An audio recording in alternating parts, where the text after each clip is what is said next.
Hey guys, welcome to my channel. இன்னைக்கு ஒரு சூப்பரான சாம்பார் ரெசிபி தாங்க பார்க்க போகிறோம். அதுக்கு தேவையான பொருட்கள் என்னென்னு வாங்க பார்த்துடலாம். நான் ஒரு கப் பருப்பு, அது கூடவே ஒரு 4 பல் பூண்டு போட்டு நல்லா வேக வச்சு எடுத்துருக்கேங்க குக்கரில். அடுத்து சாம்பாருக்கு தேவையான காய்கறிங்க நீங்கள் வெட்டி வச்சுக்கலாம். நான் வந்து உருளைக்கிழங்கு, கேரட்டு, அப்புறம் முருங்கைக்காய், கத்திரிக்காய் இது 4 வெட்டி வச்சுருக்கேன். உங்களுக்கு இதுக்கு மேலே என்ன காய் ஆட் பண்ணுமோ நீங்கள் பண்ணிக்கலாம். 2 வெங்காயம் வெட்டி வச்சுருக்கேங்க. அது கூடவே 2 பச்சை மிளகாய் கீரி வச்சுருக்கிறேன். 2 தக்காளி கட் பண்ணி வச்சுருக்கிறேன். 1 டேபிள் ஸ்பூன் புளி தண்ணி வச்சுருக்குறேங்க. அதுக்கப்புறம் கருவேப்பிலை தாளிக்கிறதுக்கு. இதில் வந்து பெருஞ்சீரகம், ஜீரகம், வெந்தயம் போட்டு வச்சுருக்கேங்க. இது வந்து தாளிக்கிறதுக்கு. அது கூடவே பெருங்காய பொடி நான் எடுத்து வச்சுருக்குறேங்க. கடுகு தாளிக்கிறதுக்கு, கொஞ்சமாக மஞ்சத்தூள், கொஞ்சமாக சாம்பார் தூள். வாங்க சாம்பார் எப்படி செய்கிறதுன்னு பார்த்துடலாம். இப்போ கேஸ் ஆன் பண்ணிக்கலாங்க. சாம்பாருக்கு எந்த பாத்திரம் வேணுமோ அந்த பாத்திரத்தை நீங்கள் அடுப்பில் வச்சுட்டு கேஸ் ஆன் பண்ணிக்கோங்க. கொஞ்சமாக எண்ணெய் விட்டுக்கலாம். எண்ணெய் நல்லா சூடாயிருச்சுங்க. இப்போ நம்ம வெங்காயத்தையும் அது கூடவே நம்ம 2 பச்சை மிளகாவை கீறி வச்சுருக்கிறோம், அதையும் ஆட் பண்ணிக்கிறோங்க. இப்போ இது கொஞ்சம் நல்லா வதக்கி எடுத்துக்கலாம். இப்போது வெங்காயம் கொஞ்சம் நல்லா வதங்கிடுச்சு. இதில் நம்ம தக்காளி ஆட் பண்ணிக்கலாம். இது கூடவே நம்ம எடுத்து வச்சிருக்கிற காய்கறி எல்லாத்தையுமே ஆட் பண்ணிக்கலாங்க. ஒன்றா சேர்த்து வதக்கிக்கலாங்க ஒரு 5 நிமிஷத்துக்கு. இப்போ இந்த காய்கறிகள்லாம் நல்லா வதங்கட்டும். ஒரு 5 நிமிஷம் நல்லா வதங்கினதுக்கப்புறம் நம்ம சாம்பார் பொடி போடலாங்க. இது வதக்கிக்குவோம். இப்போ எல்லா காயுமே ஓரளவுக்கு நல்லாவே வதங்கிருச்சு பாருங்கள். இப்போ இந்த ஸ்டேஜில் கேஸை கொஞ்சம் லோ ஃப்ளேமில் வச்சுட்டு நான் 2 டேபிள் ஸ்பூன் சாம்பார் பொடி எடுத்துருக்கேங்க. சாம்பார் பொடி நீங்கள் ஆட் பண்ணிக்கோங்க. இது கூடவே கொஞ்சமாக பெருங்காயத்தூள் நம்ம எடுத்து வச்சுருக்கோம்ல, அதையும் நம்ம போட்டுக்கலாங்க. இப்போ இந்த மசாலாவோட பச்சை வாசனை போகிற வரைக்கும் கொஞ்சமாக ஒரு நிமிஷம் அளவுக்கு நம்ம இதை வதக்கி விட்டுக்கலாங்க. வதக்கி விட்டுட்டு நமக்கு சாம்பாருக்கு தேவையான அளவு தண்ணி நம்ம விட்டு இதை நல்லா கொதிக்க விடணுங்க. இது வந்து நான் ஈஸியான முறைக்கு செய்கிறதுங்க. சாம்பார் புதுசாக வைக்க போகிறவங்க கூட இந்த மாதிரி சாம்பார் வச்சா ஈஸியாக ஆகிடுங்க. இப்போ நல்லா 1 நிமிஷம் அளவுக்கு இதை நல்லா சிம்மில் வச்சு வதக்கியாச்சுங்க.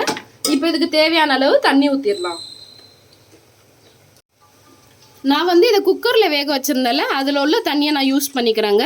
ஏன்னா குக்கரில் நான் வந்து பாத்திரம் வச்சு தான் நான் பருப்பை வேக வச்சுருந்தேன். அதுக்கு அடியில் உள்ள தண்ணியை நான் இதில் யூஸ் பண்ணிக்கிறேங்க சாம்பாருக்கு. இப்போது இந்த கேஸை நல்லா ஹை ஃப்ளேமில் வச்சுட்டு இந்த மிக்ஸ்சரு கொஞ்சம் ஒரு 5 நிமிஷம் இல்லை ஒரு 10 நிமிஷம் வரைக்கும் நல்லா கொதி வரட்டுங்க. இப்போது இந்த ஸ்டேஜில் நம்ம பருப்பை வேக வச்சுருக்கோம்ல, அந்த பருப்பு வேக வச்சதை நம்ம இது கூட ஆட் பண்ணிக்கலாங்க.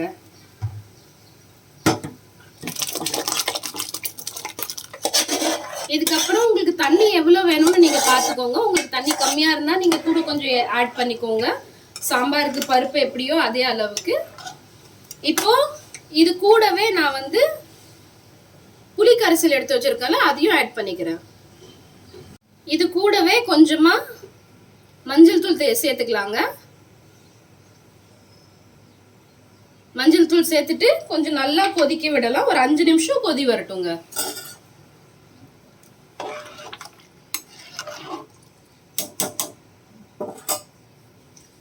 சாம்பார் நல்லா கொதி வர ஆரம்பிச்சிட்டுங்க. இப்போ சாம்பாருக்கு தேவையான அளவு நம்ம உப்பை ஆட் பண்ணிக்கலாங்க. இது வரைக்கும் நம்ம உப்பே போடலைங்க, அதனால இப்போ நம்ம தேவையான அளவு உப்பை ஆட் பண்ணிக்கலாங்க. இந்த சாம்பாரில் நீங்கள் இன்னமும் மாங்காய் போட்டிங்கன்னா சாம்பாரோட வாசனை சூப்பராக இருக்குங்க. டேஸ்ட்டும் சூப்பராக இருக்கும். சாம்பார் ஃபர்ஸ்ட் டைம் ட்ரை பண்ணுறவங்களா இருந்தீங்க அப்படின்னா இந்த சாம்பார் ட்ரை பண்ணி பாருங்கள். செம்ம டேஸ்ட்டாக இருக்குங்க.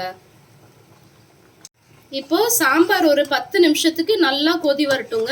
இதில் உள்ள காயெல்லாம் நல்லா வெந்திருக்கான்னு பார்த்துட்டு அதுக்கப்புறமா நம்ம சாம்பார் இறக்கி அதுக்கு தாளிசம் கொடுத்துக்கலாங்க. ஒரு 10 நிமிஷம் நல்லா கொதிக்கட்டும்.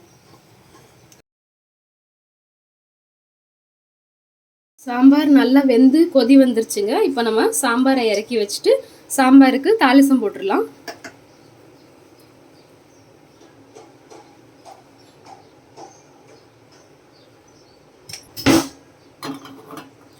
இப்போ இதில் கொஞ்சமாக எண்ணெய் விட்டுக்கலாங்க.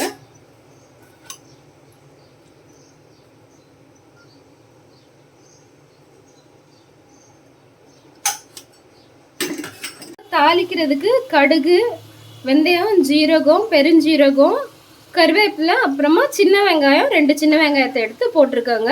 இப்போ இது நல்லா பொரிஞ்சு வரட்டுங்க. வீடியோ எடுத்திருந்தேன், அது டிலீட் ஆயிடுச்சு, எப்படின்னு தெரியல. இல்லை நான் வீடியோ ஆன் பண்ணாமல் இருந்தேனான்னு தெரியலங்க, அதனால தான் இப்போது இதை சொல்கிறேங்க. இப்போ இது நல்லா முருகா பொரிஞ்சு வரட்டுங்க. இந்த பாருங்க, வெங்காயத்தோட கலர் அழகா மாறி வந்துருச்சு. இப்போ இதை எடுத்து நம்ம சாம்பாரில் ஊற்றிக்கலாங்க.